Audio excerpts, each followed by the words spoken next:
Good morning, good afternoon, good evening. Wherever it is in the world that you are joining us from today, I would like to thank you for being part of this very special event hosted by the International Astronautical Federation and the Israeli Space Agency.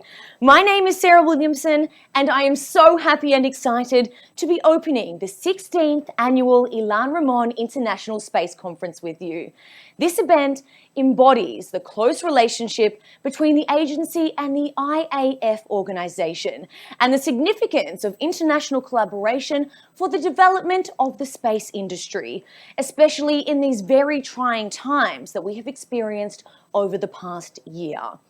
Under the 2019 to 2022 Global Advocacy Agenda, the IAF is looking to stimulate and propel the global space economy. It does so through a variety of means and features, one of which is dedicated to public discussions like the one we will watch today. These discussions are intended to highlight different topics and perspectives related to the current status and future of the space economy. In the frame of the 16th Ilan Ramon International Conference 2021, which opens today, Israel Space Agency and the International Astronautical Federation jointly host a discussion on the role of both small and emerging spacefaring nations in advancing their national space ecosystems. There are a number of other people who would like to welcome you to today's event. So now I will be handing you over to the chairman of the Israeli Space Agency at the Ministry of Science and Technology, Professor Isaac Ben Israel.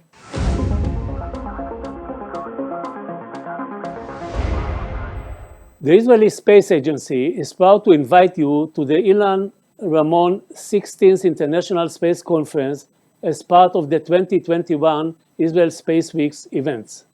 I must admit, it's a little bit strange to welcome the participants of this space conference, given it is conducted in Zoom.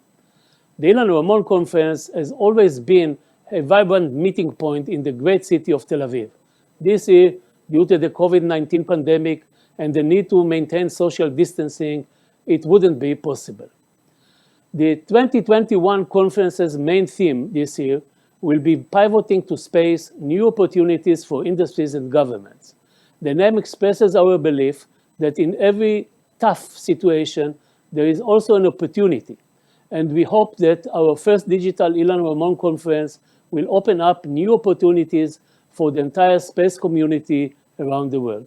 In addition, we are proud to open today, before the formal start of the conference, a joint event with the International Astronautical Federation, IAF. In this joint event, we will hold a panel on the subject Advancing National Space Ecosystem, Perspectives of Small and Emerging Spacefaring Nations. Welcome to all of you, and hope to see you next year physically, in the right sense of face-to-face in Tel Aviv.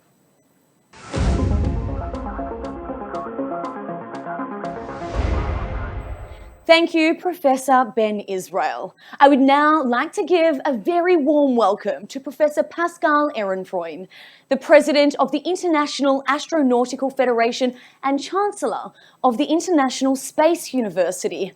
Let's welcome Professor Ehrenfreund for her opening remarks.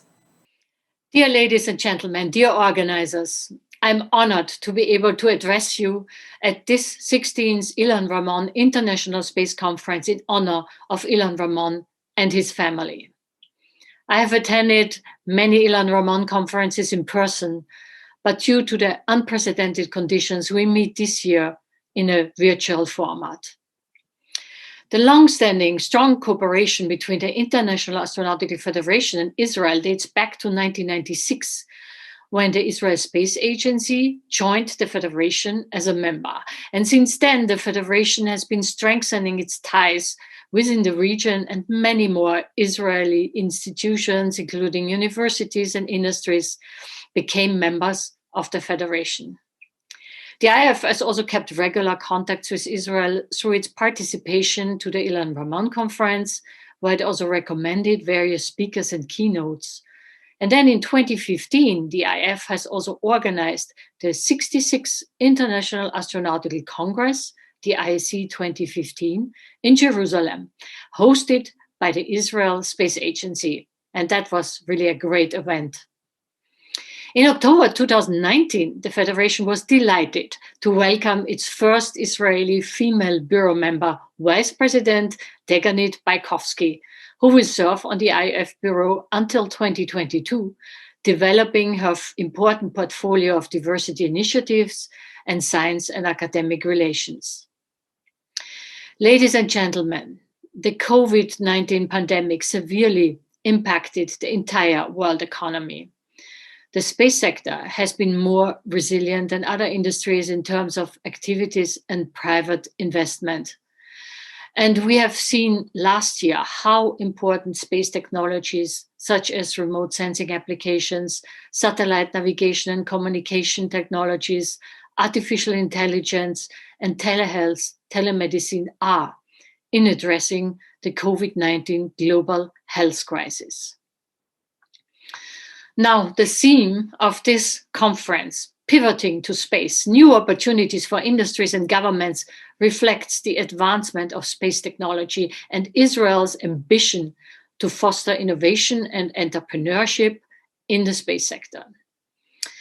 Israel is also home to many promising new startups in various fields of space tech and provides an important center, the Space Nest, to support them.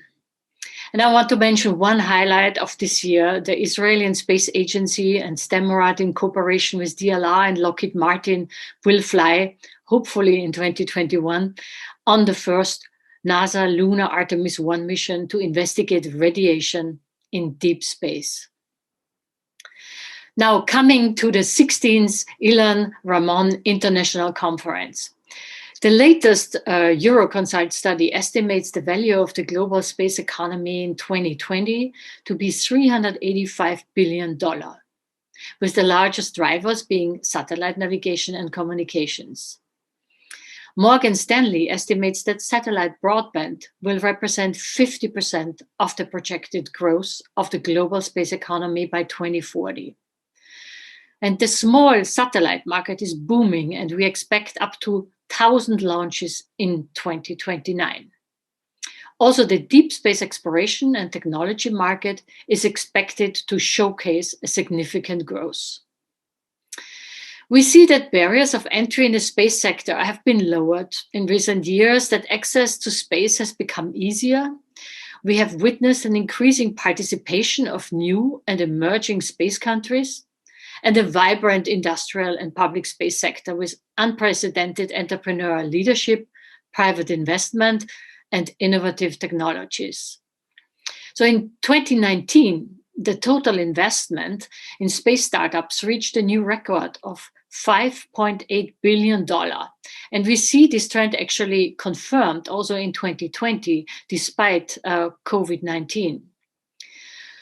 So investors in these new space companies are based primarily in the United States, which is, I think, home to about 2/3 of the 400 plus investors that have been identified around the world. But among the non-US investors, there are many countries, UK, Japan, in particular also Israel, Canada, Spain, India, China, just to name a few. So in 2019, 135 startups, space ventures, received investment, and 79 of them were non-US startups. So this is an important development, that apart from the space unicorns, hundreds of other new startups have formed in the past several years to explore opportunities in space infrastructure, satellite manufacturing, launch capabilities, IT, and other areas such as space tourism, satellite broadband, and even asteroid mining. So artificial intelligence, such as machine learning, will be crucial to get a grip on the big data issue in the space sector. And there are numerous new business opportunities in the combined fields of space technologies, artificial intelligence, and machine learning for innovators and companies. Startups and space entrepreneurs have to come up with innovative business models. They have to take risks and work in less conventional settings and often in fast production cycles. They need good ideas to acquire the necessary risk capital. They have to convince investors who are willing and able to make multi-million-dollar investments. That is why incubators and accelerators have a key role to support space entrepreneurs in bringing ideas to market and to create economic benefits. So to be successful, it is important to construct innovation ecosystems that foster the interaction of industry, SMEs, startups, as well as research organizations and universities working together in a complementary fashion. And I think Israel is really, really good in doing that. So with more than 400 member organizations across 71 countries, including all leading space agencies, industries, societies, associations, universities, and institutes worldwide, the IAF has a unique mandate to provide a platform for the entire space community worldwide. The International Astronautical Federation was created as a platform for the global space actors to meet, share, and connect. And it fulfills this role since 70 years. So the IAF also plays a role of a catalyst in stimulating and propelling global space economy. And the IAF has just created a new space economic platform, ISA&IAF, bringing space down to Earth, bringing Earth up to space. This platform supports the new space economy by integrating new space actors, entrepreneurs, and non-space industry and organizations through new dedicated activities. And I want to thank especially Deganit Baikovsky, who is coordinating this activity. Dear ladies and gentlemen, I want to thank the organizers which made this virtual conference possible. Many interesting topics will be discussed, including how both small and emerging spacefaring nations are able to advance their ecosystems in space. And we will hear from researchers and entrepreneurs who have founded space companies. They will share their experience. I wish you a great conference and many fruitful discussions. Thank you, Professor Ehrenfreud. It's now time to introduce you to a panel that will focus on ways for both small and emerging spacefaring nations to advance their ecosystems in space. We're living in a period of ever-growing international collaboration, and we will get to hear the perspectives of national space leaders from around the world. It is now time to hear from Dr. Deganit Baikovsky, Vice President of the International Astronautical Federation. Over the period of 17 years, Dr. Baikovsky's passion and research expertise have enabled her to develop a comprehensive understanding of current and future trends of the global space market, as well as an intimate acquaintance with Israel's space community in government, industry, and academia, advancing a national space ecosystem, perspectives of small and emerging spacefaring nations. Thank you, Sarah, for the kind introduction, and welcome to the special joint session of the Israel Space Agency and the International Astronautical Federation on the perspectives of emerging spacefaring nations that seek to advance their national space ecosystems. This session takes place under the framework of the IAF Space Economic Platform, ISA&IAF. ISA&IAF was initiated last year as part of the IAF Space Advocacy Agenda and its vision for greater diversification of space activity and greater inclusion of space products and services in day-to-day life. Through this platform, the IAF aims to continue playing a significant role in global space activity, grow professionally, reach out to new audiences, and especially voice a variety of new actors in the space sector. So for this reason, our panel intends to voice the activities and experiences of emerging spacefaring nations and share them with a wide audience of the IAF community. This panel includes speakers from a diverse geography and culture. They come from 4 continents. So let me welcome them. Good morning, good afternoon, and good evening. Welcome and thank you for joining us. Simonetta Di Pippo, Director of the UN Office for Outer Space Affairs. Simonetta leads the Office Strategic Policy and Programmatic Activities and advises the UN Secretary General on Space Affairs. Dr. Val Monsami, Chief Executive Officer of the South African National Space Agency And until recently, Dr. Munsemi served as a vice president of the International Astronautical Federation for developing countries and emerging nations. And currently, he's the head of the IAF Committee for developing countries and emerging communities. Jonathan Hung is executive chairman of Singapore Space and Technology Limited, SSTL, Singapore's lead industry organization focused on developing the space technology industry. SSTL supports all elements of space and astronautics activities in Singapore. Mr. Anthony Morfett is the deputy head of the Australian Space Agency. Anthony is responsible for the performance of the organization and has oversight of strategy, policy, and operations of the agency. He has extensive experience in developing and implementing strategies to strengthen the engagement of government and industry to advance innovation. And Michal Brichta is a space practice leader and senior consultant of the Investment Projects Department at Slovak Investment and Trade Development Agency, SARIO, working under the Ministry of Economy of Slovakia.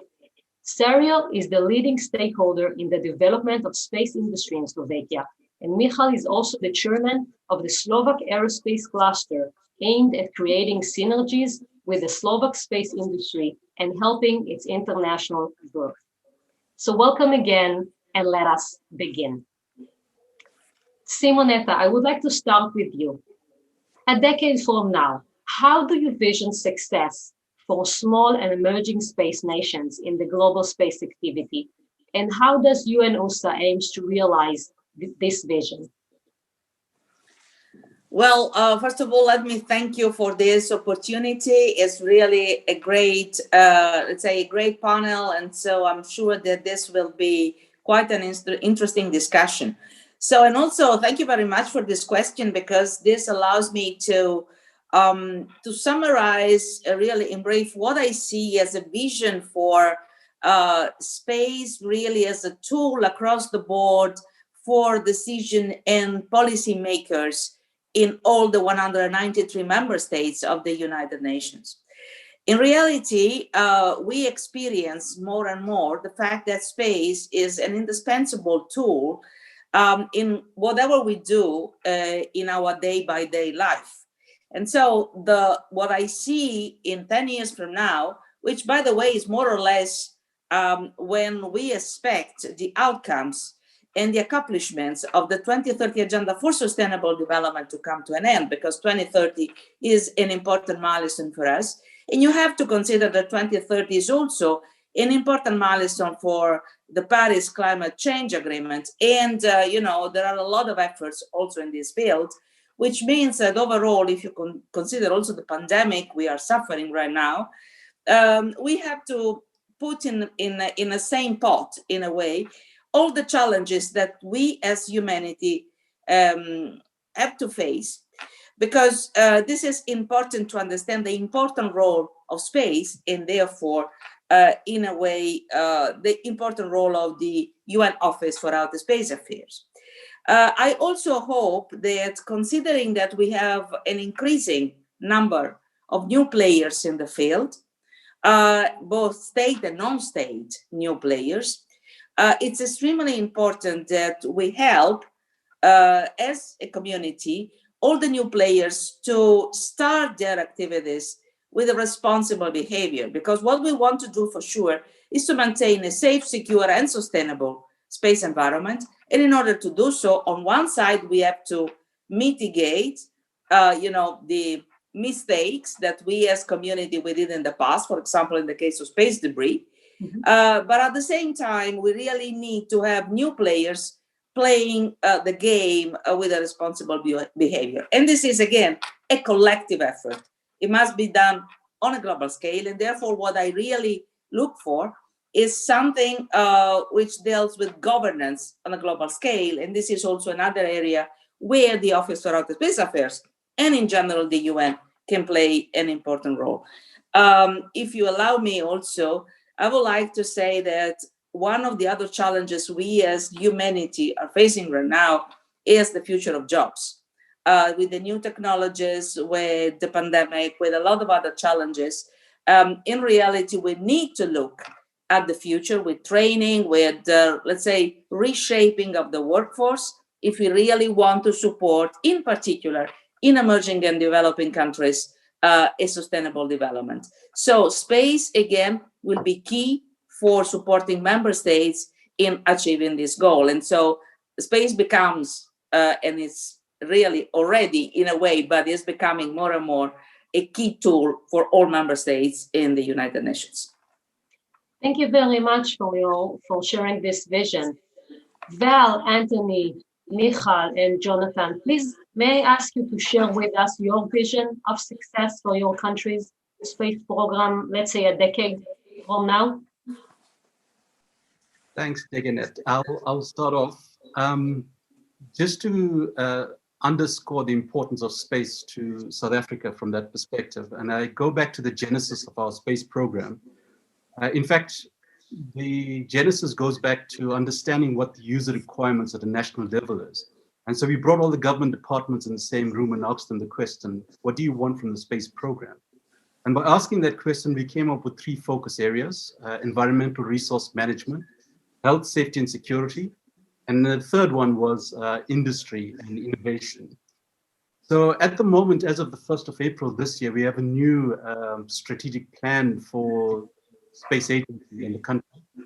And the new vision is an integrated national space capability that responds to the socioeconomic challenges in Africa by 2030. And the Africa focus is very important from our perspective. And I should also link up, we have a national development plan that goes to 2030. And there's quite a good synergy between the national development plan and the sustainable development goals. So you can see where this conversation is going over the next decade. We also realize that given the current fiscal pressures on government, that we have to look at the sustainability of the space program. So we're currently changing our business model, including our macro structure and the organizational culture. And we're trying to move ourselves away from being just a public entity to being a more commercialized entity.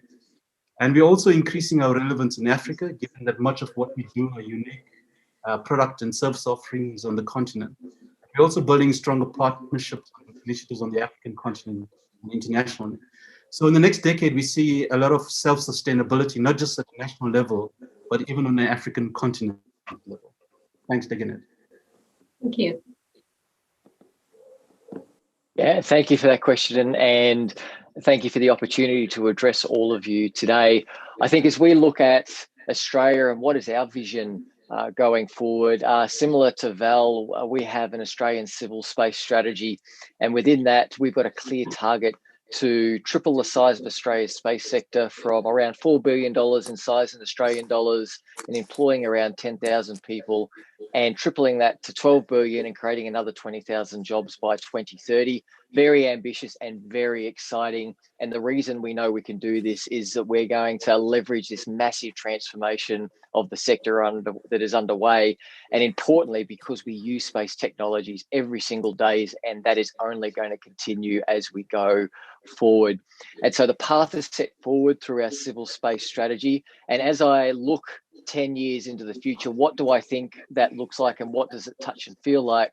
So I think the first part, it comes down to those international partnerships. We're here at an international conference. Space brings people together. And I think Australia is integrated and its niche areas where it is supporting significant missions.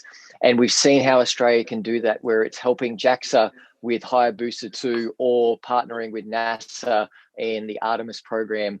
I think underpinning a big part of it is, and a real part of our success will be, that Australians understand why we're investing in space.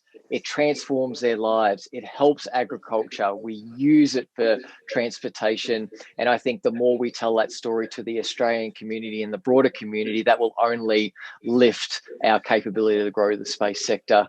Australia will be a leader in niche areas, not everything, but areas where we can leverage our already competitive advantages, whether it's remote asset management, taking our mining sector capabilities in robotics and putting that into space, using our location in the Southern Hemisphere in advanced communications, or exciting areas like space medicine. And the last two I always want to touch on is we've got to inspire the nation. We've got to get into the hearts and minds of kids and parents and show people why space is going to be that future. And of course, what we want as part of that is we've got Australians here that look up to the sky and they know there's Australian technology that is there supporting space missions, and they know that's Australia's future.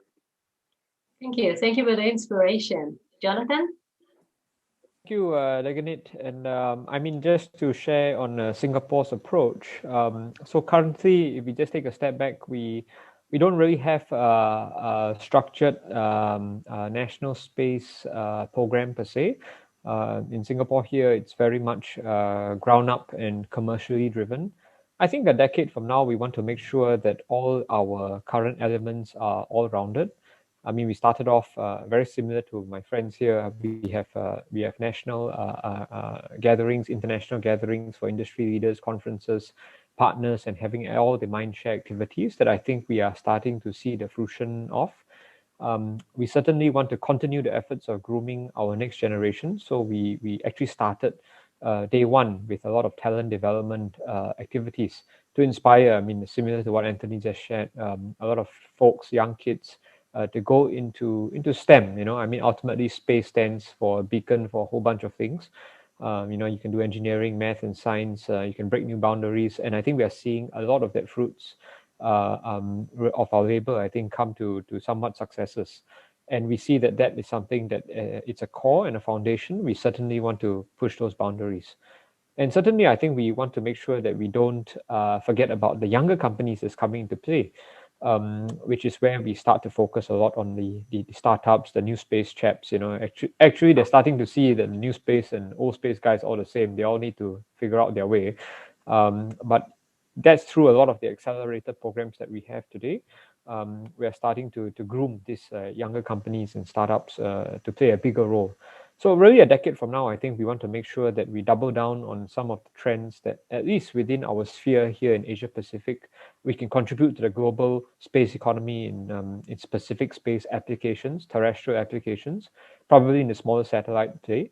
We want to make sure that the programs that we run and the programs that the space companies have put forth here in Singapore, whether they are domestic or they could be locally based foreign companies, of which we have quite a significant number, all can be commercially successful. So ultimately for us, we measure it as having them commercially viable, because we suspect that in 10 years' time, in a decade or maybe even shorter, the global space industry will be a mixed bag of the global national programs, but with also the commercial chaps taking a very big chunk, right? And that would require them to have a very ground approach.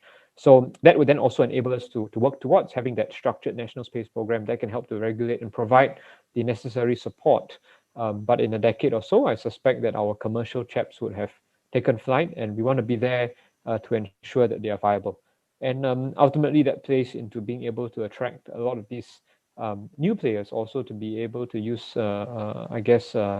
Singapore through Asia to have a presence, to be able to support our friends globally, supposedly in an East meets West kind of approach. And I think that's where we see us moving forward towards. Okay, thank you. Micha? Yes, thank you, Leganit, and I would like to thank the organizers for a kind invitation. I'm truly honored and humbled to be part of this panel full of interesting people and amazing leaders in space in their respective countries and internationally. It's a very interesting question, and when I first saw it, I instantly reminded myself the very common note that space is hard. It's usually always there where some unsuccessful mission is conducted, and we remind ourselves that space is not only hard but also tremendously expensive, which maybe makes some smaller countries a bit hesitant whether they want or want not to get involved in the sector. But as also Simonetta mentioned it, space is amazingly interconnected and collaborative. And this is actually something that makes possible for smaller countries to get involved. You don't actually have to build your own big satellite. You don't actually need to build your launchers and have your own mission as a country. You can get involved in international collaboration and be a part of this international project. So I think that our goal, Slovakia and mostly in case of smaller countries, is basically to continue being a reliable international partner in the field and grow the ongoing cooperation around the globe in the sector, which in R&D would be to continue being part of the important international missions and with the present here, and in business, developing an ecosystem of self-sufficient companies driven not only by public R&D funding, but also by the market and business contracts, which now, thanks to the new space and growing business orientation of space, is getting more and more possible. And also, of course, it's always about finding the right entry points, finding the right niches for the country. So in case of Slovakia, these niches for the future might be such areas as space-related cybersecurity and ICT solutions in general, or progressive material R&D, sensorics, and also from the downstream point of view, Earth observation application. And in general, I would say that growing number of companies is a goal for sure. Currently, there are approximately 30 companies involved in various segments of space economy in Slovakia. And I can imagine this number to double within 10 years with the very dynamic growth of the global space economy, and also taking into consideration the big interest among Slovak companies. And of course, since Slovakia is not yet a full member of the European Space Agency, which is an important notion in European ecosystem for sure, then I really hope that in 10 years we will be able to say the opposite, and I think that's possible to achieve. Thank you. So what are the key developments for your country towards realizing this vision, and what do you think that is still missing? What are the infrastructures, the resources, maybe funding or regulation or any other practices that you think you need to develop in order to realize the vision? Yeah, if I may continue, I think the question is to me. Thank you. So currently, I would say the number one change and number one development in the country's ecosystem is that we are in the middle of the process of establishing a dedicated Slovak space office, which is, of course, an important step for any spacefaring country, because it is usually connected with the funding growth and also the growth of the team, which is dedicated to work on development, which is, of course, you cannot really develop a sector without having the necessary headcount to do it. And the important thing is that we decided to take up I would say, the approach of the 21st century space development or the new space era development, and really focus on the industrial side and the business side. So the office will not only cover the political aspects of the space agenda, but we also work intensively on supporting the industry development. And what we see as maybe the three key focus areas for the industry development for the upcoming future, which will be definitely one of the main tasks of this office, is first of all increasing domestic interconnectivity and technology transfer from academia to business, as Slovakia has quite a strong background in the first one. That increasing international interconnectivity and awareness of existing capabilities among foreign partners. And third, last but not least, spinning in, so helping companies with relevant potential to utilize their non-space technology and non-space experience in the space sector to fully and comprehensively utilize all the potential which is here in the industry and in the academia as well. And of course, space is still heavily dependent on public funding. That's why I'm very happy to say that we have recently increased the public funding for space R&D by 200%. But as the space is becoming more and more a business-oriented area, we realize that this is not enough for the government just to provide funding anymore. So so-called soft tools are becoming more and more important, and that's why we will put strong emphasis on this as well. Thank you.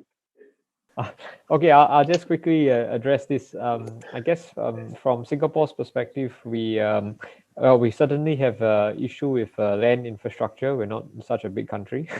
So this is something that we want to work very closely with our Southeast Asian and ASEAN friends to grow the hinterland, because again, space, as we all know, is very interconnected.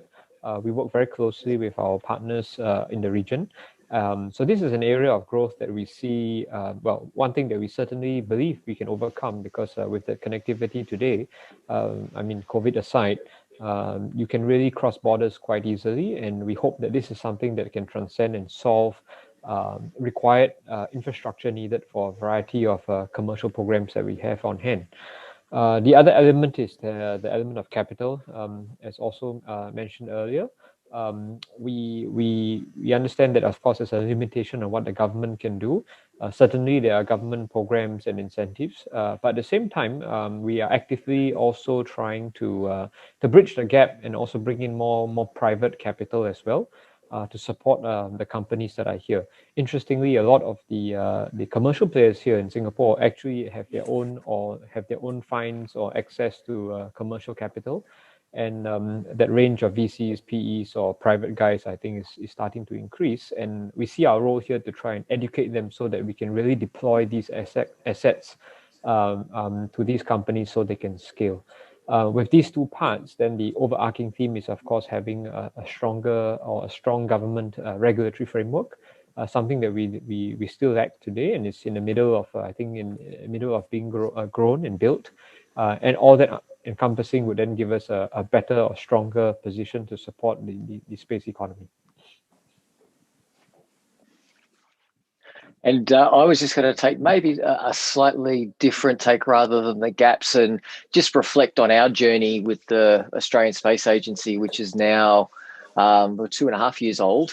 Not new to space, but reasonably new space agency. And I think some of the themes have been explored by the other speakers, but what we've observed is, one, the space sector is really has transformed. Small players, new emerging economies are getting involved, and it's because the technology is smaller, it's cheaper, and we're using it in a whole range of areas. And the role of government is changing from being a pure investor to being a partner and facilitator. And I think that comment on how do you inform the market, how do you inform the investors and give confidence to investors to understand they can invest in these technologies to build those local economies. And what we did here in Australia is, very early on, we set a civil space strategy so we could inform the market.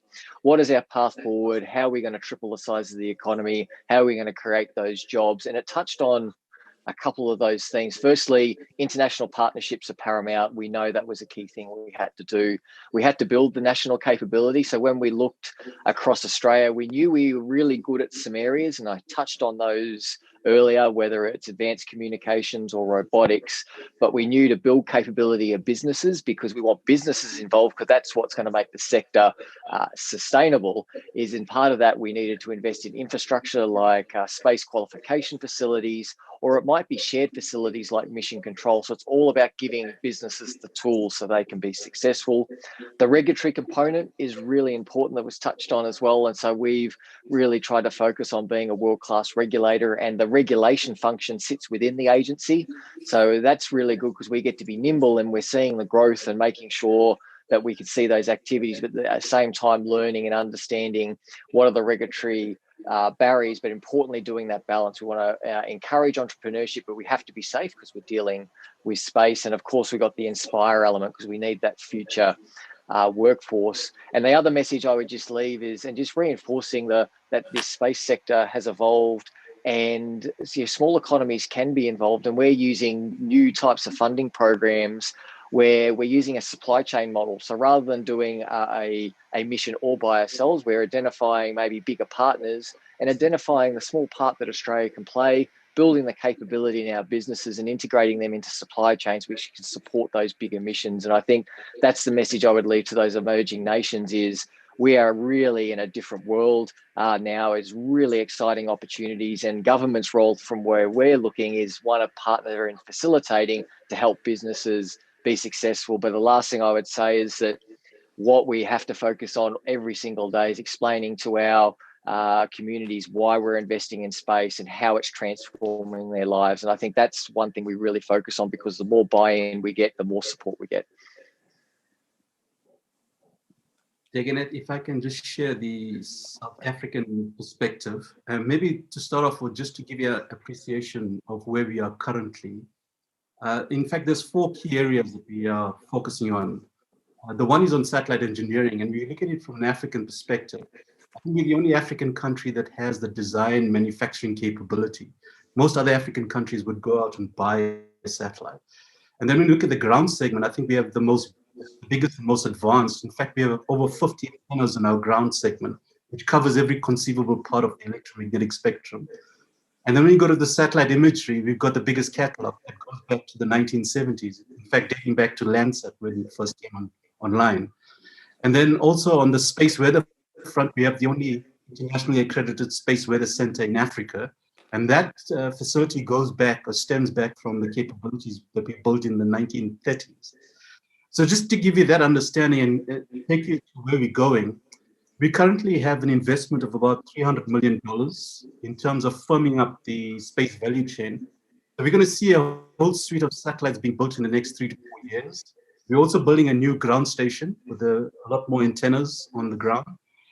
We're building a new cloud-based platform for our space products and services. In fact, we are building a data cube at the moment with the assistance of the Council for Geosciences in Australia. And then we're starting to get the industry involved in building a whole plethora of products and services. The other area we are currently ramping up is we are building a new space weather center for about $10 million. And you will know that International Civil Aviation Organization has requested that all flights have space weather information on board. So we'll be providing that information to all of flights in and out of Africa. This third area is NASA, maybe by next month, will be sitting down. They're wanting to build the 4th deep space network. And we're hoping that that will be built here in South Africa. And that's about $180 million investment. And so we've done all the environmental impact assessments at the moment. And then the 4th one is we are looking at a national telecom satellite, which is about another $400 million. And that is the backing of the South African government, but we're currently working on the business. So I've just given you a context of where we are and where we're heading over the next few years. Thanks, Deganet. Thank you. Thank you. Thank you, Val. Simonette, as head of UN-USA, you watch different models for advancing national space ecosystem. What do you think are the practices that you identify as the most fruitful? Well, indeed, in a way, we sit at the crossroads of the global space community. We have a very extensive network of experts, and this network, by the way, is growing and growing because on one side, in the already spacefaring countries, we see an increased number of players. And at the same time, we see an increasing number of players in terms of new countries and new actors in new countries. So in reality, for example, you know well that the Committee on the Peaceful Uses of Outer Space in the last few years increased its membership by 25%. So, and it's quite a huge number if you consider that indeed, in the previous years, we had 1 or maximum 2 countries per year asking to become member of the committee, while 25% in just few years is a clear sign of the fact that space, as I was saying before, is becoming more and more key in their decision-making process. And we also believe that the progress of each country cannot focus only on technology, science related to space, but also, in a way, policy, law, and the integration of the various elements. So indeed, we need to build an ecosystem which allows each country to become a spacefaring country. And in order to do that, we started a certain number of initiatives. And let me mention in particular one initiative, which was well known as Access to Space for All.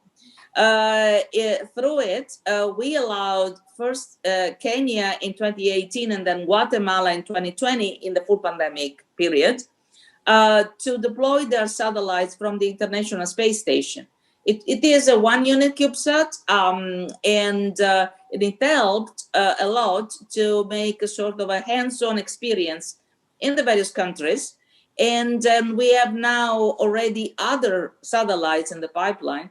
What we are trying to do is really to help new countries to enter the, let's say, the space arena.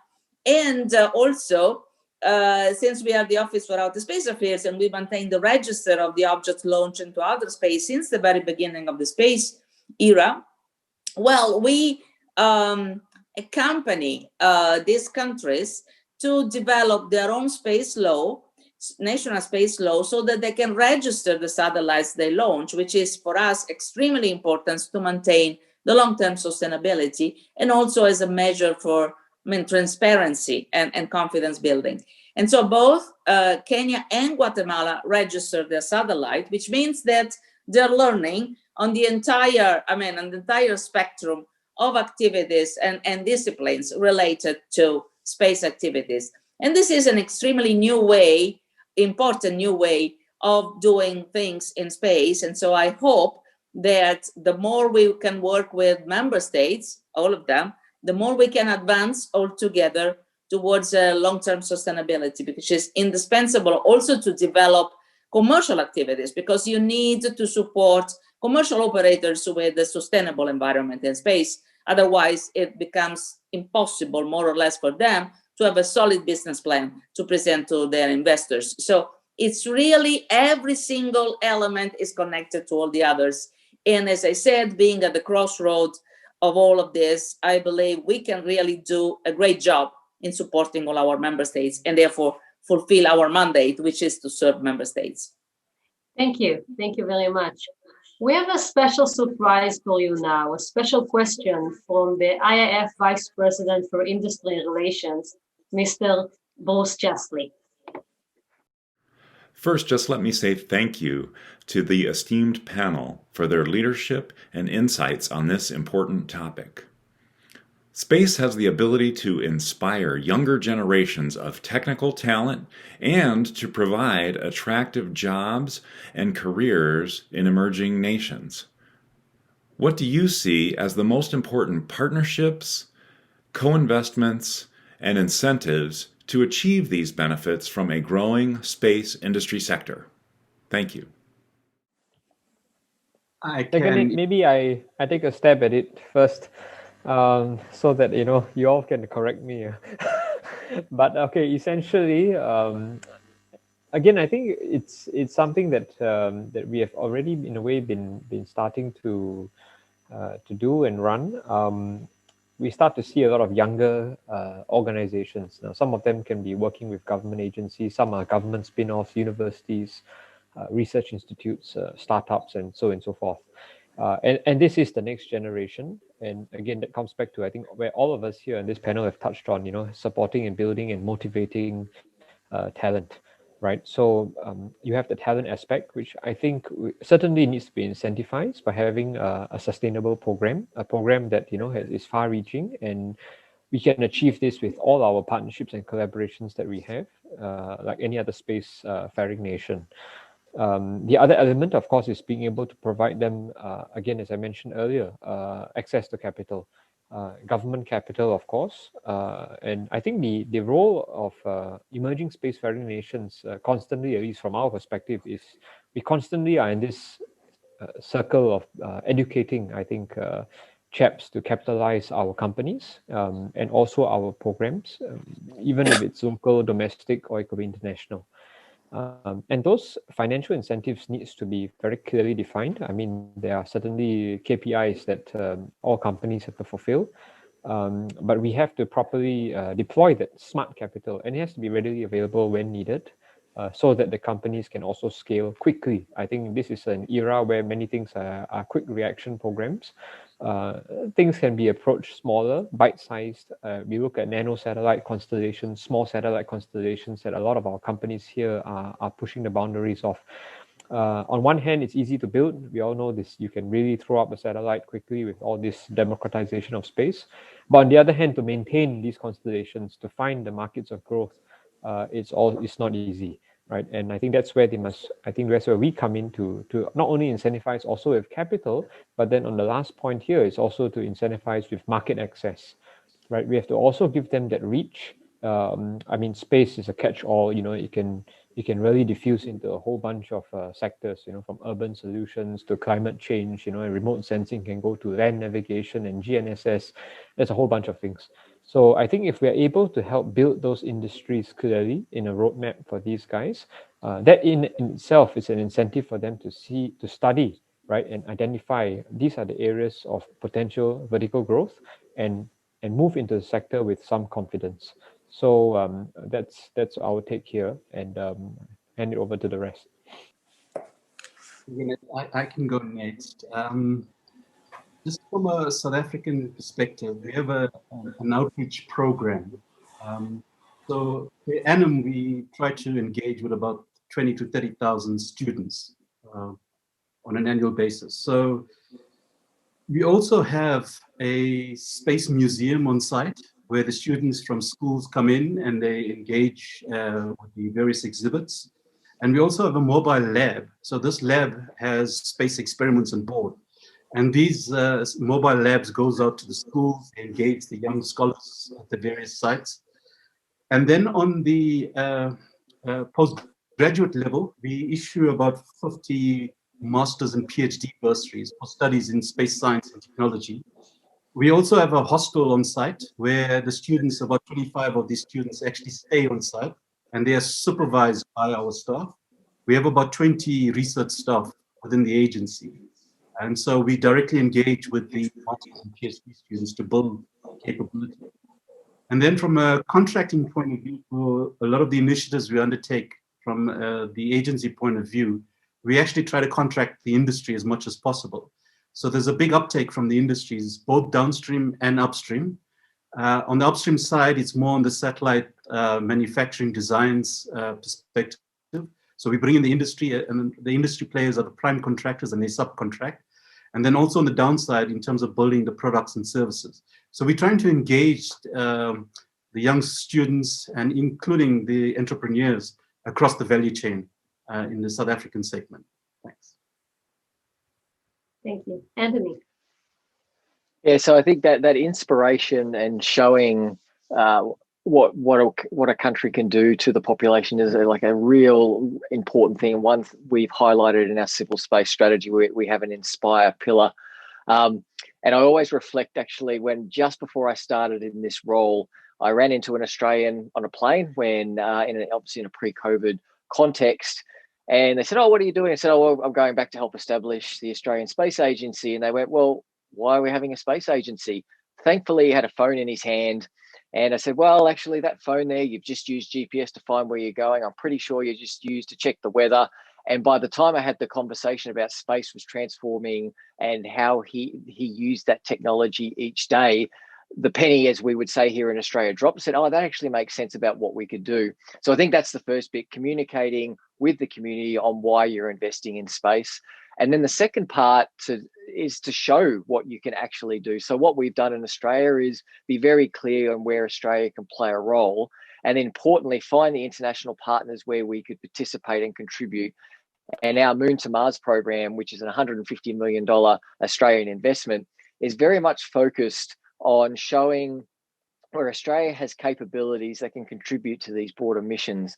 And not only that, we're quite aware that to support broader space missions, we need to build capability. So we really are focusing on building the capabilities of those companies, whether it's the standards they need, the cybersecurity requirements, or understanding other things so they can integrate into those supply chains. So by being very clear on where we can play a role and then having programs that build capability, we're able to show Australia what we're able to do. And importantly, we always try and link that investment back into how it's making a return to people every day. So if we're investing in faster ways of communicating, in Australia, which has a very large piece of land in the southern hemisphere, it's a new way that we can have improved communications in the middle of nowhere. So we always try and make our investments relatable. And just touching on Val's point, the other thing that we want to do is we're creating what we call an Australian Space Discovery Centre, so people can come to a location and actually see what Australia has done in the past, but will do in the future, whether it's the robotics piece, the advanced communication, and working with our partners. And we want to really leave that sense of inspiration. And as they leave that centre, they go, you know what, I can contribute to space going forward. Thank you. Who goes next?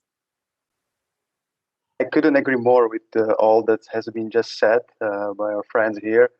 It is crucial to really focus on outreach activities. I think it is very important to focus on outreach activities, even in secondary schools before university, because that's the time when the children usually decide what career they want to pursue.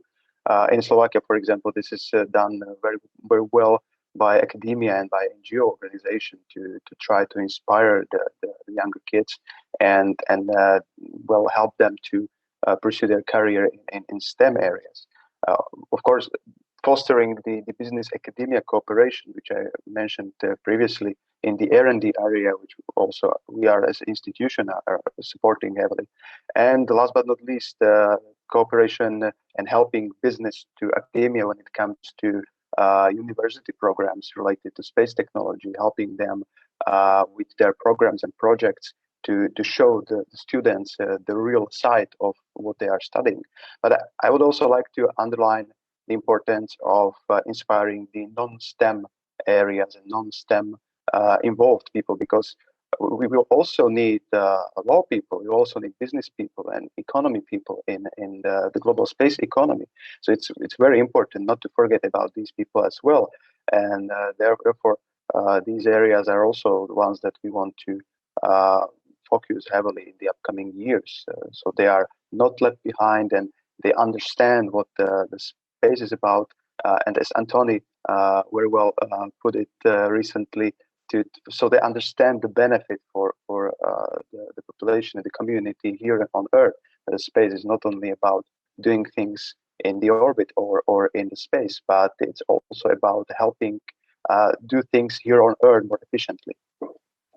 Nicely said. So we're getting closer to the end of our panel, and let me ask each of you a very, very quick question, and please give me also a very quick answer. Antoni, why and how emerging players benefit by integrating into large long-term projects of space exploration and exploitation, as you mentioned before, that Australia is doing?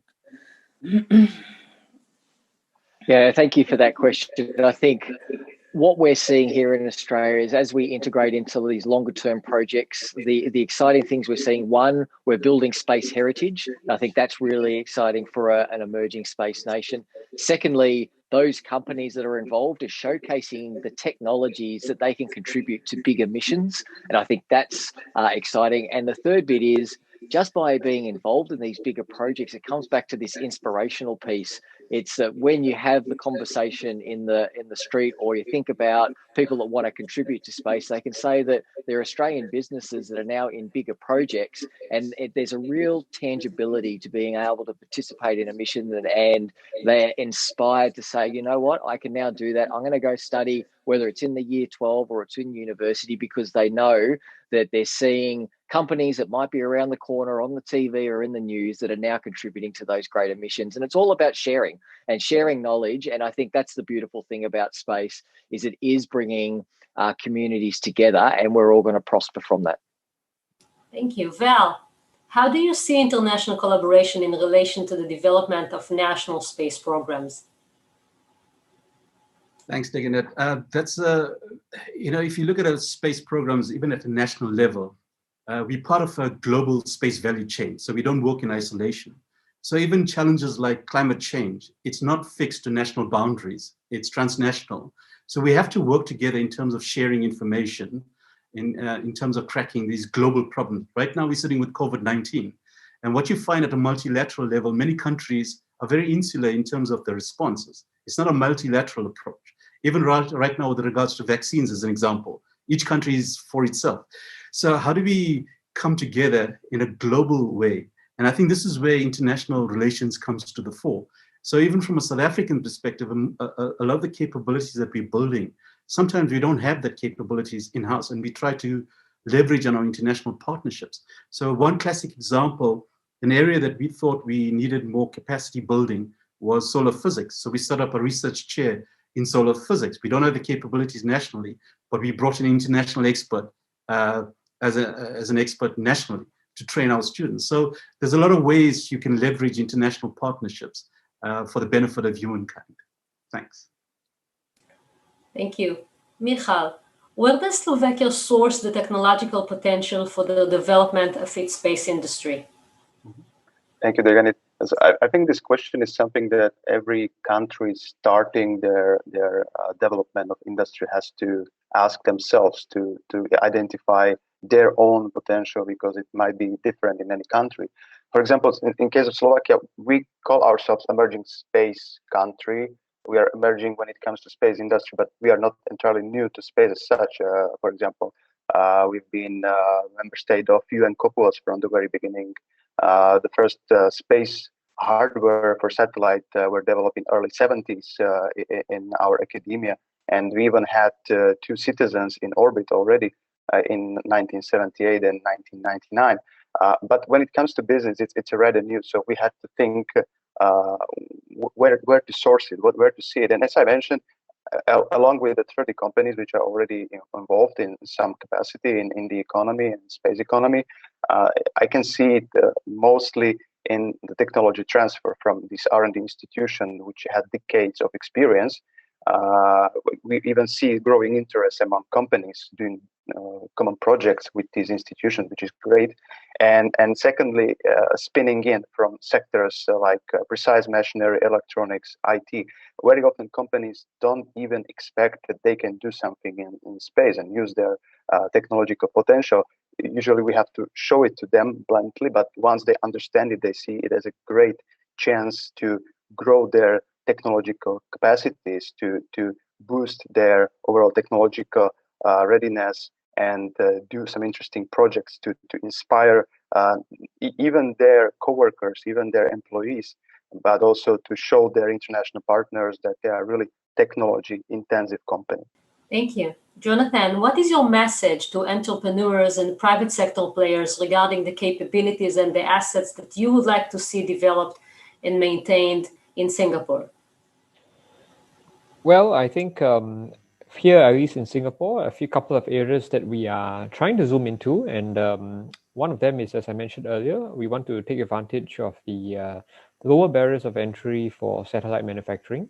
Singapore has largely had a very strong domestic indigenous manufacturing base, and in the advanced manufacturing space particularly, we are starting to see quite a few disruptions because here, at least through the SSTL programs, we are bringing on board EMS companies, the electrical manufacturers. And these guys are quite capable of putting out a lot of things on the line. So line industry 4.0 or space 4.0 manufacturing is something that we are keen on developing and seeing, partly also because it invites a much wider group of folks to tinker and try new things here, and that pushes that innovation play. The other area is in a lot of big data analytics. We see a lot of the satellite imagery, or at least the analyzed imagery, being used for many sectors. So being able to push that boundary on AI and having big data capabilities does allow them a lot of opportunities in, again, many sectors. Moving on then to communications and connectivity, that's a big one. Especially with this current pandemic, connectivity is a prime. If anything, actually, Satcoms is doing really well. And that's where those networks in 5G, in satellites, laser comms, these are things that we are seeing. Today, we have about almost 30 startups under our wing. 80% of them are foreign, 20% local here, but a lot of them are focused on the analytics element, the data element, as well as the communications element. And then not forgetting, I think, the area of cybersecurity, where you do need to be able to ensure that your networks are also hardened. This is a capability that we are seeing many of the satellite chaps offering as a service, whether it's a SaaS, a software as a service program, this is an option. So they're starting to go into that space. And that's also twinned together with quantum capabilities. So we have about 3 quantum chaps that are on the ground here playing with QKD, so quantum key distribution and blockchain encryption. It's probably a service that most networks and most constellations at some point will also start to look at. So we encourage them to start to have that as a foundation as they move into the wider community of constellation programs. Finally, one of the things that we're also offering is a lot of disaster assistance, crisis management programs leveraging on satellite. So I think in the region here and again all around the world, natural disasters do plague many economies. We have programs that are partnered, for example, with the World Bank on how to solve and solution satellite imagery, smart satellite data to support disaster management efforts as well. This, I think, is something that is part of give back to society element. Many of our companies see that as a core. We encourage that as well. And again, this is where the companies here can also participate and partake in many international projects that's also meaningful and supporting all mankind in a way. So these are the few areas that we encourage new companies, investors to look out for, and sectors that for us here in the Singapore Space and Technology Limited, we are watching very closely for our companies here. Thank you. And Simonetta, may I ask you, what is your message to young students in emerging space countries looking to be involved in space and one day perhaps also reaching outer space? Yeah, now that's quite an important question, and thank you very much for that.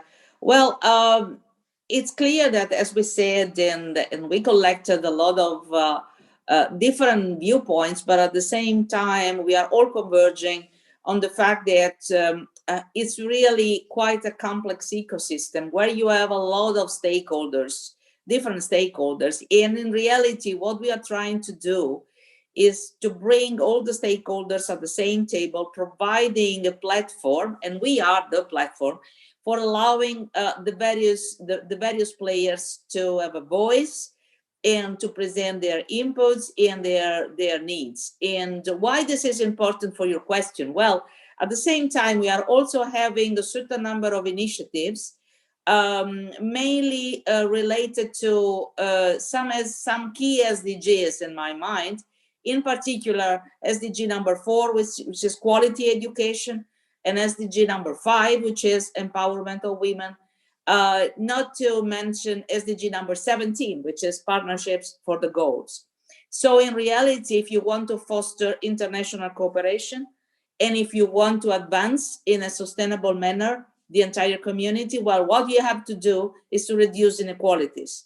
And reducing inequalities means that we have to work towards, in particular with emerging and developing countries, to advance their national ecosystem from a societal standpoint, socioeconomic, sustainable development, as we say. So in reality, from our standpoint, it's not just one single action, it's a combination of different actions, which are, cross-sectorial in a way, and we do believe that you need integration of technologies, you need integration of fields, you need integration of expertise, you need international cooperation at the very end to maintain the peaceful uses of outer space and advance the community. Well, it sounds easy to say, but for sure it's not so easy to implement. But I'm sure that what we are showing right now, together with member states and all the other stakeholders, that it's probably a long way to go, but we are already on the right track. So we, for example, just are preparing for launching a new Space for Youth initiative linked to climate change this year, because we have COP26, which will be quite an important milestone. And in this manner, we also bring the youngest to deal with this field and also to be exposed to the international community. It's just, if you want one small example, it's quite a big and complex system. But again, thanks to all of you, I believe we can make it. So we've reached the end of our panel, and I would like to thank all of you and all the speakers and the viewers of our panel for allowing us a glimpse into the complexity of the processes and the practices which affect and shape national global ecosystem of space. And I wish you that you will continue to push the boundaries of your countries and that you will push and continue to inspire your communities. It has been a privilege to hear you today. Thank you and enjoy the rest of the conference. Thank you so much. Thank you, Deganet. And that concludes the opening addresses for this event. I would like to thank the International Astronautical Federation in conjunction with the Israeli Space Agency and invite everyone to join the 16th International Space Conference that will happen at 2 p.m. Israel time. We look forward to you joining us.